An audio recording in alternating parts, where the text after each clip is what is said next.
Yo, what's good, YouTube? It's your boy BallerxBat, and we're back at it again with another YouTube video for you today, man. And today, we are sitting here reacting to the craziest trade in NBA history, by yours truly, Jimmy Hyro, man. Make sure y'all go follow him on YouTube already if you haven't. And I'm not ready for this, but let's get straight to the video, man.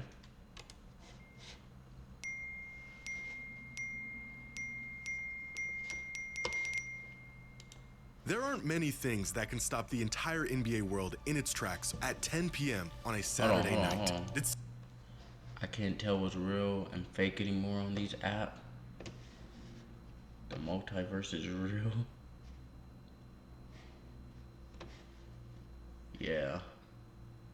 Someone score 100 points? Did LeBron hastily retire in the middle of the season? What, did Michael Jordan come back out of retirement? What could possibly get everyone riled up out of nowhere? Oh my God. We all said in unison. Breaking news: the Dallas Mavericks are trading Luka Doncic a pair of socks, a pair of onions to the Los Angeles Clippers for Anthony Davis and a waffle for the 29 first round pick. As news broke that the Mavericks traded Luka Doncic for Anthony Davis. I was at work trying to chill, believe what I was seeing. I figured this was just some big elaborate hack job, and I was waiting for follow. I thought I was having a heart attack, chat. What I thought is I was at work. I was at work. I saw this, bro. I wanted to cry. Had a man up though. Up tweets saying, false alarm, the Mavericks actually aren't brain dead. I can't believe you guys fell for it. But within minutes, it was clear that this trade was unfortunately very real. And the Mavericks are in fact out of their minds. The same player who Mark Cuban said he would rather leave his wife before giving up. The same player who was responsible for a third of the organization's finals appearances. The same player who by the grace of God miraculously fell into their lap 7 years ago is now gone. And after looking at the reported details of this exchange, how it went down and who was involved, this is, without exaggeration, the most shocking trade in NBA history. It is. Jimmy Hyro. Today's video is sponsored by DraftKings. Super Bowl 59 is right. Okay. Nice try, buddy. Nice try, buddy. Now that we've had about a day to digest the Luka AD trade, by now the reality of the situation should be setting in. It has not. A trade so insane that fans are now theorizing if the league did it for the sake of ratings. Imagine concocting a deal so heinous that your fans literally think you're doing it for clout.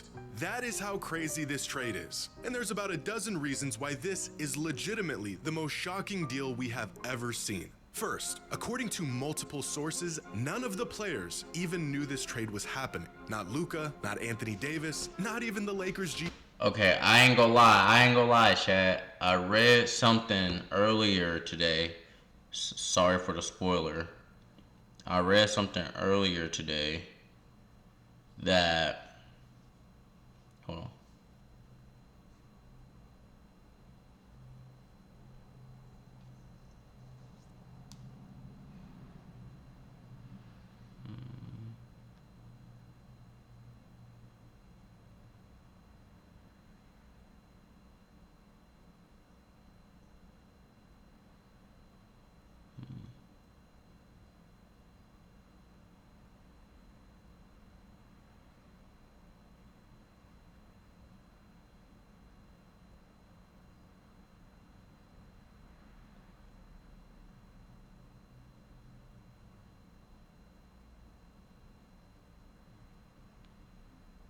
Oh no, hold on, I'm trying to see something.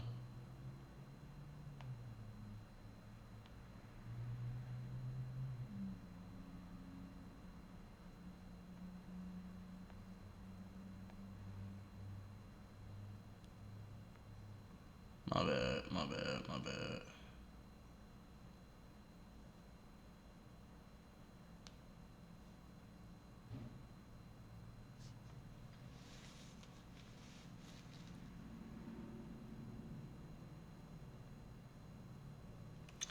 My bad. I'm gonna have to edit this whole thing. I forgot I recorded a video, so like I'm trying to figure out who could have.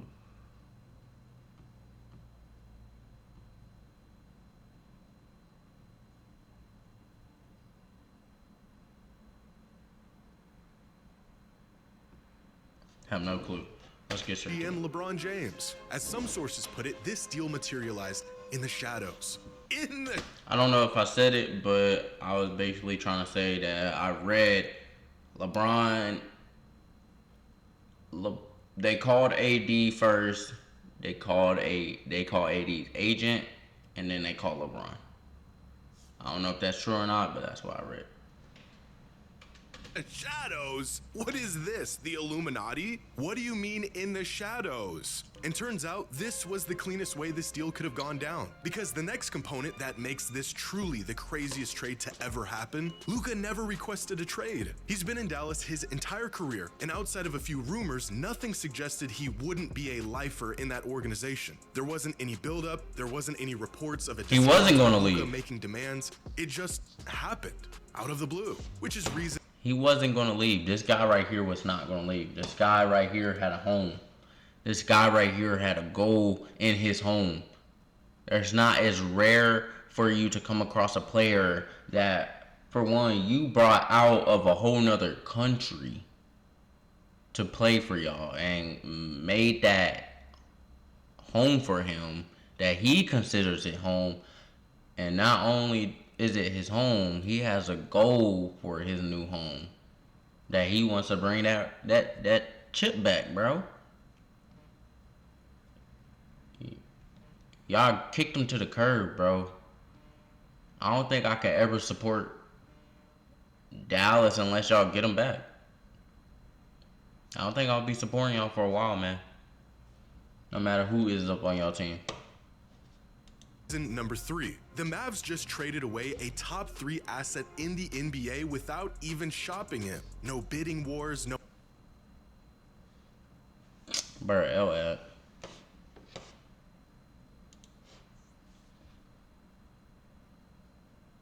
asking around and assessing other offers. They just made the call to the Lakers and accepted the deal. Can you imagine the haul Dallas would have got if they actually shopped Luka around the league for a couple of months? Oh, you want to give us Luka? Here is our entire franchise, the players, the coaches, the building, the staff, my firstborn child. Take it all. Thanks for doing business. I'll figure out the details later. If Rudy Gobert is worth 2 starters, 5 first-rounders, and a pick swap, if Mikal Bridges is worth 5 first-rounders, a second-rounder, and a swap, if an aging Paul George is worth a rising SGA, 5 first-round picks, and 2 pick swaps, can you imagine what a prime Luka Doncic would have fetched to the right team? Oh wait, I know. A 31-year-old Anthony Davis and a thank you note. It makes no sense. Dang. And that brings up... So, really, with Jimmy's exposing the whole thing. Jimmy's exposing the whole thing. So, really, if you think about it,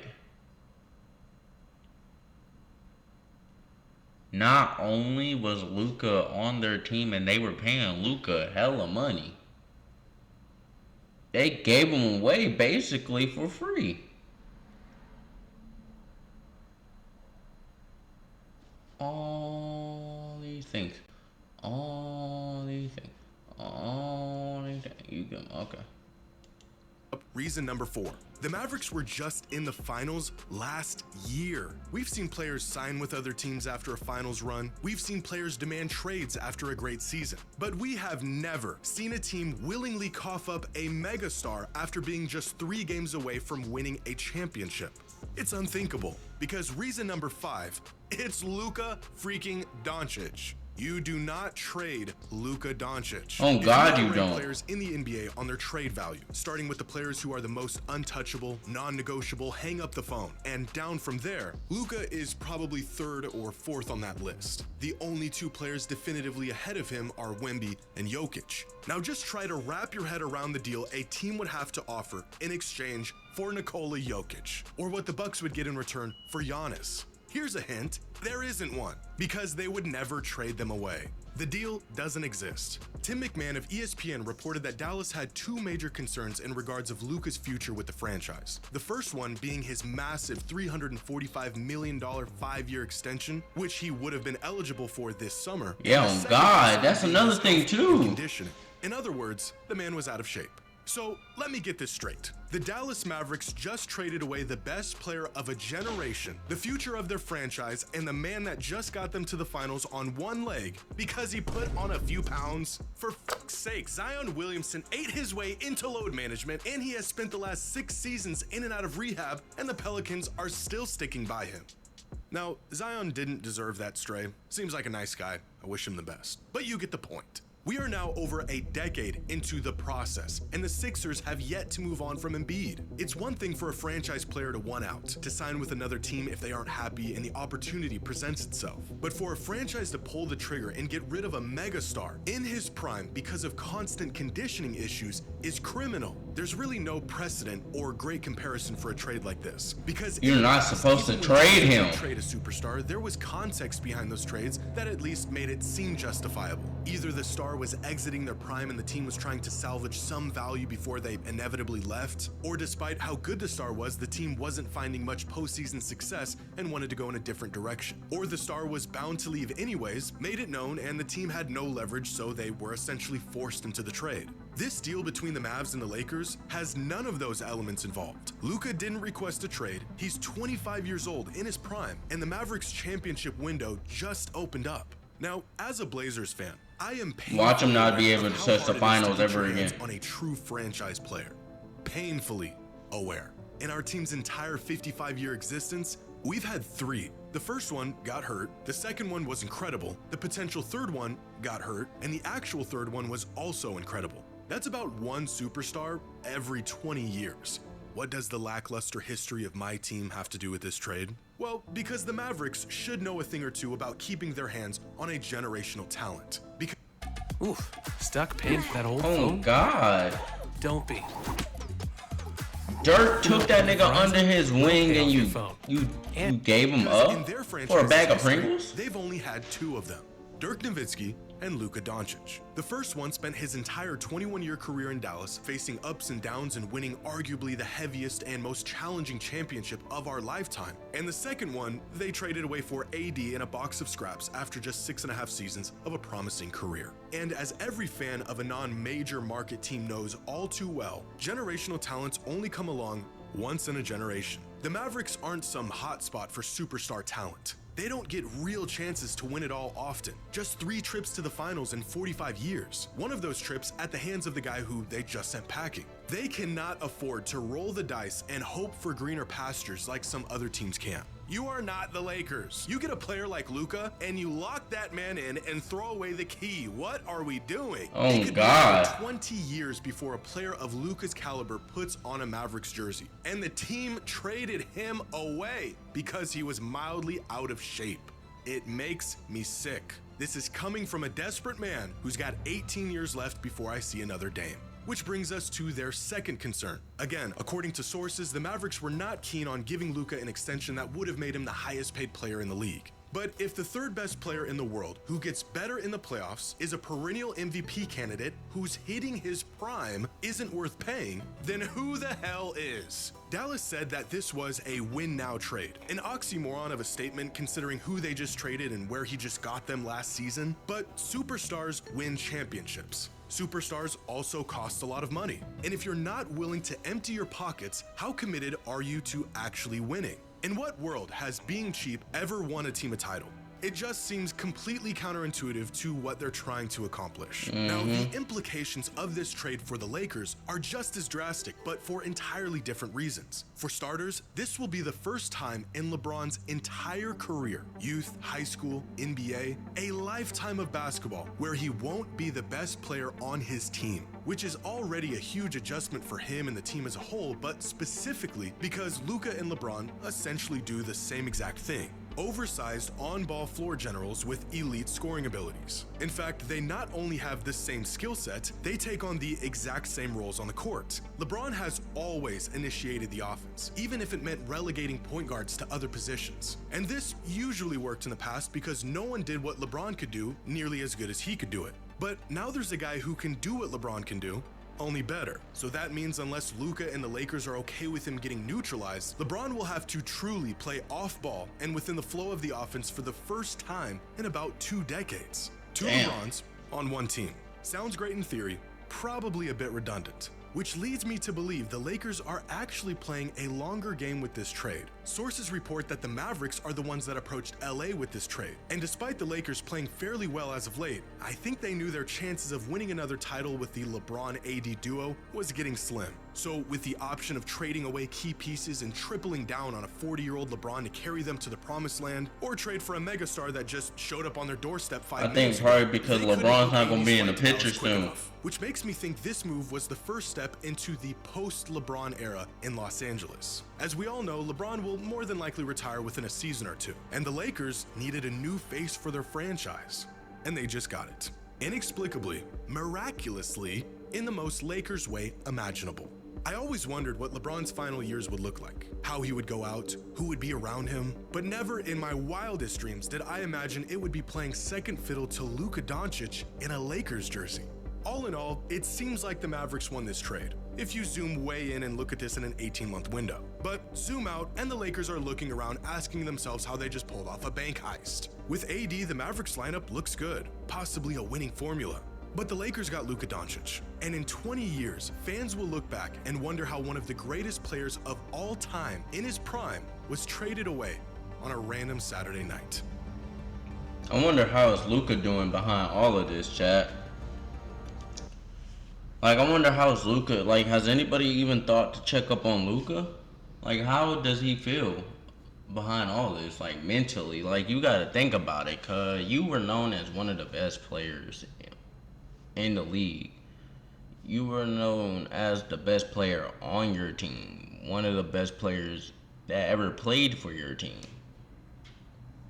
Cause you knew that, the coaches knew that, your teams knew that, everybody knew that, your dog knew that, everybody knew that, cuz. So, like, seeing that your own team stabbed you in the back and threw you out like that with just only a bag of chips. Cause just only a bag of chips and a leftover sock.